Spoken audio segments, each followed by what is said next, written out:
Au moment de la crise de la Covid, on a été là pour construire cette usine ici au Québec pour fabriquer des masques et des respirateurs N95. Le cœur de métier du groupe Medicom, c'est des équipements de protection individuelle. Et donc ça a donné tout son sens à notre devise qui est fier de protéger. Medicom a été créé en 1988. La Covid, ce n'est pas la première crise que Medicom traverse. On a connu donc la crise du sida, on a connu SARS, la grippe aviaire, H1N1, Ebola dans d'autres pays que le Canada. Donc Medicom était prêt dès le moment où Covid a frappé pour répondre aux besoins des hôpitaux, par exemple, ou de la population.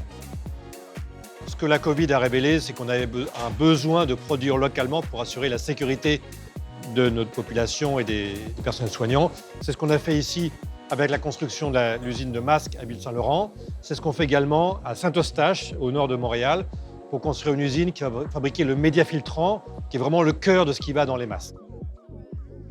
On fabrique 2 produits qui ont la marque de certification les produits du Québec, fabriqués au Québec.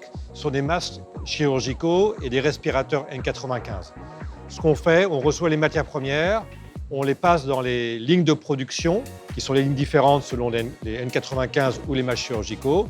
On en fait des produits finis, qu'on emballe, qu'on stocke et qu'on expédie ensuite dans les hôpitaux.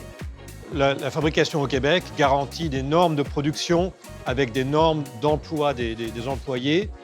Donc c'est tout ce qui est responsabilité sociétale de l'entreprise, une énergie verte, donc une production sans effet carbone côté énergétique. C'est assurer des emplois locaux. 150 familles vivent ici de cette usine-là. Et c'est également le fait qu'on est très inclus dans la communauté. Et donc on redonne à des hôpitaux locaux, des associations locales.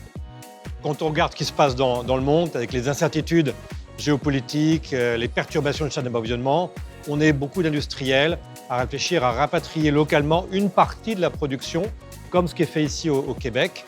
Et donc, les produits du Québec, finalement, s'inscrivent bien dans cette démarche mondiale pour assurer une partie de production locale. Ce n'est pas la première crise sanitaire que l'on traverse et malheureusement, on sait qu'il y aura d'autres crises.